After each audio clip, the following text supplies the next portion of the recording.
Hello friends, welcome to so happy. வாங்க, இன்னைக்கு என்ன வீடியோல பார்க்க போறோம். மொச்சப்பருப்பை எடுத்து தோலை உரிச்சி வச்சிருக்கேன். இதுக்கு வந்து பிதுக்கம்பருப்புன்னு சொல்லுவாங்க.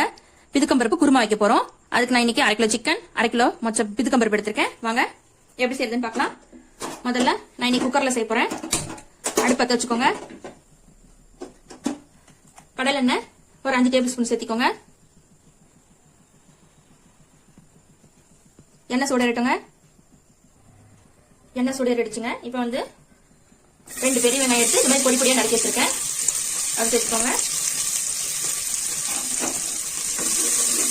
வெங்காயம் வதங்கட்டுங்க.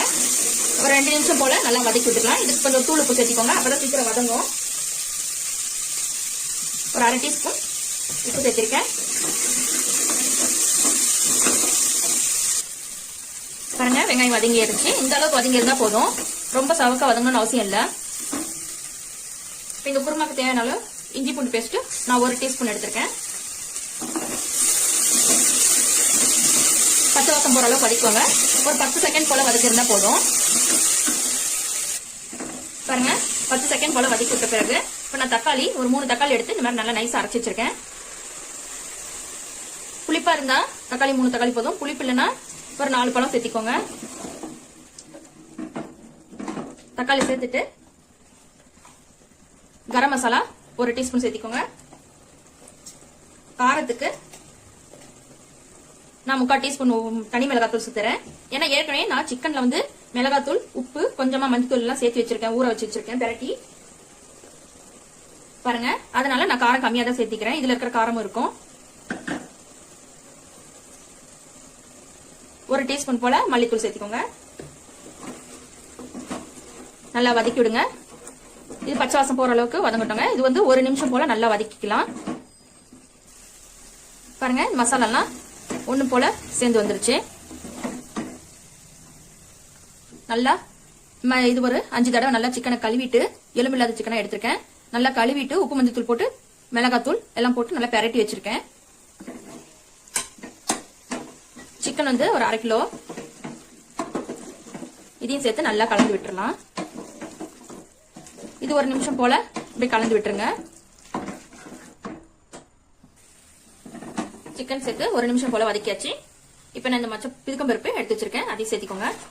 நல்லா கழுவிட்டு வச்சிருக்கேன், அதனால நான் அப்படியே சேர்த்திக்கிறேன். இதை சேர்த்து நல்லா கலந்து விடுங்க.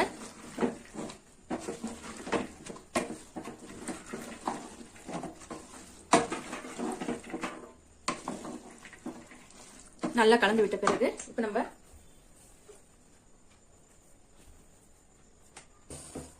நான் ஒரு உருளைக்கிழங்கு பெருசா எடுத்து இந்த மாதிரி ரொம்ப குண்டு குண்டா இல்லாம இந்த மாதிரி சன்ன சன்னமா கட் பண்ணி வச்சிருக்கேன்.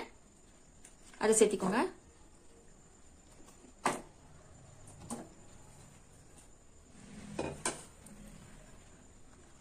ஒரு 2 கத்திரிக்காய் எடுத்து இந்த மாதிரி கட் பண்ணி வச்சிருக்கேன், அதையும் சேர்த்திக்கோங்க.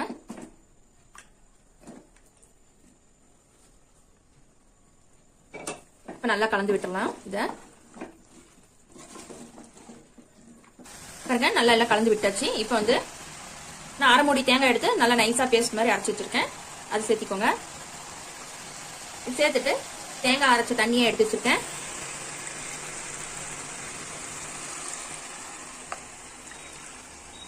அது 2 கப்பு சேர்த்திருக்கேன். நல்லா கலந்து விட்டுறலாம். தண்ணி பத்தாது, இன்னும் கொஞ்சம் தேவைப்படும், அதனால இன்னும் கொஞ்சம் தண்ணி சேர்த்திக்கோங்க. தக்காளி தனியா அரைச்சி வச்சேன் பாத்தீங்களா, அப்ப இந்த மாதிரி அதுல மிக்ஸி கழுவி எடுத்து வச்ச தண்ணி அதையும் சேர்த்துக்கோங்க. நான் ஏற்கனவே சிக்கன்லயும் வெங்காயம் வதக்கும் போதும் உப்பு போட்டிருக்கேன், அதனால உப்பு இப்ப தேவைன்னா பார்த்துட்டு நீங்க சேர்த்திக்கோங்க. இப்ப உப்பு கம்மியா இருக்குது, அதனால நான் உப்பு கொஞ்சம் சேர்த்திக்க போறேன். கொஞ்சமா தான் கம்மியா இருக்கு, ஒரு 1/4 டீஸ்பூன் மட்டும் சேர்த்திக்கிறேன். காரம் உங்க தேவைக்கேற்ப சேர்த்திக்கோங்க. எனக்கு இதே காரம் போதுமான அளவா இருக்குது. பத்தலைன்னா நீங்க பார்த்துட்டு சேர்த்திக்கலாம். இன்னும் கொஞ்சம் தண்ணி வேணாலும் இன்னும் கொஞ்சம் தண்ணி சேர்த்திக்கலாம். அவ்வளவுதாங்க, நல்லா கலக்கி விட்டுருங்க. இது மூடி போட்டுடலாம்.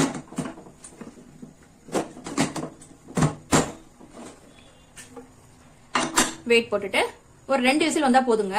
இல்லைன்னா 1 விசில் கூட நீங்க எடுத்துக்கலாம். 1 விசில் வந்த பிறகு பாக்கலாங்க. விசில் போயிடுச்சுங்க. நான் இன்னைக்கு ஒரு விசில் தான் விட்டுருக்கேன்.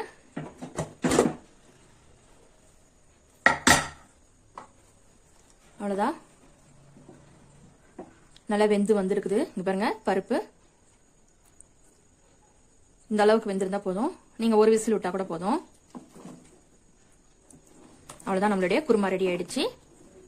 பிதுக்கம்பருப்பு, சிக்கன், கத்திரிக்காய், உருளைக்கிழங்கு குருமா. அவ்வளவுதான். இப்போ வந்து கொத்தம் தலை ஒரு கொத்து தூவி விட்டுக்கோங்க.